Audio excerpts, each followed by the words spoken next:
आज हम जिस समाज में रहते हैं उसके परिवेश की हमें आदत पड़ जाती है।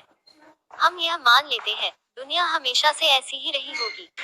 हम यह भूल जाते हैं कि जीवन हमेशा वैसा नहीं था जैसा आज दिखता है।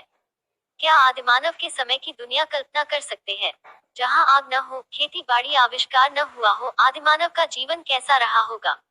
उस समय लोग यात्राएं तो कर लेते थे, पर सड़कें नहीं थी, यातायात के आधुनिक साधन नहीं थे। आदिमानव के समय के जीवन की परिस्थितियां की जानकारी प्राप्त करना ही हमारे अतीत हिस्ट्री को पहचानना है। हमारे अतीत में जो ज्ञान के भंडार है उसका पता हमें पुरातन सामग्री, शिलालेख आदि से पता चलता है। हमारे देश में विकसित नदी घाटी सभ्यताओं की जानकारी भी हमें वहां खुदाई से प्राप्त टूटे भवनों, सिक्कों, बर्तनों, धातु के औजार व ऐसी अनेकों वस्तुएं मिलती है जिनका उपयोग आदि मानव किया करते थे।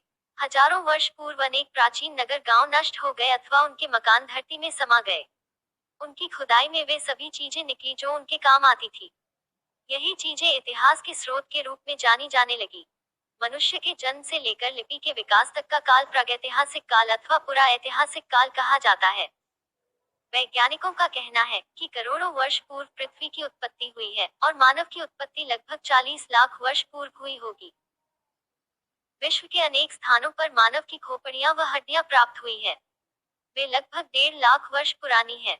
आज से 10,000 वर्ष पूर्व तक का काल पुरा ऐतिहासिक काल माना जाता है। इस काल में आदि मानव झुंड बनाकर जंगलों में भोजन की तलाश में घूमता रहता था। जानवरों का शिकार करके खाना, गुफाओं में रहना, यही उनकी दिनचर्या, लाइफस्टाइल हुआ करती थी। वह जंगली जानवरों के भय से गुफा के बाहर दरवाजे पर आग जलाकर अपनी रक्षा करता था।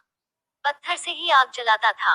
पत्थर के ही बर्तन एवं औजारों का उपयोग करता था। इसलिए आदिमानव काल को पाषाण काल या प्रस्तर का काल भी कहते हैं। इस काल में आदिमानव घुमक्कड़ जीवन बीताता था। वह छोटे छोटे समूहों में रहता था। समूह के नेता या मुखिया के साथ भोजन की तलाश में इधर उधर घूमता रहता था और जब एक स्थान पर भोजन समाप्त हो जाता तब वह दूसरे स्थान पर चला जाता था। वह पत्थरों के छोटे छोटे टुकड़े काटकर पतली धार वाले हथियार, आरी, चाकू बनाकर उसका प्रयोग करने लगा। बड़े टुकड़ों से कुल्हाड़ी, हथौड़ी, वसूला आदि बनाकर लकड़ी काटने एवं अन्य उपयोग करने लगा।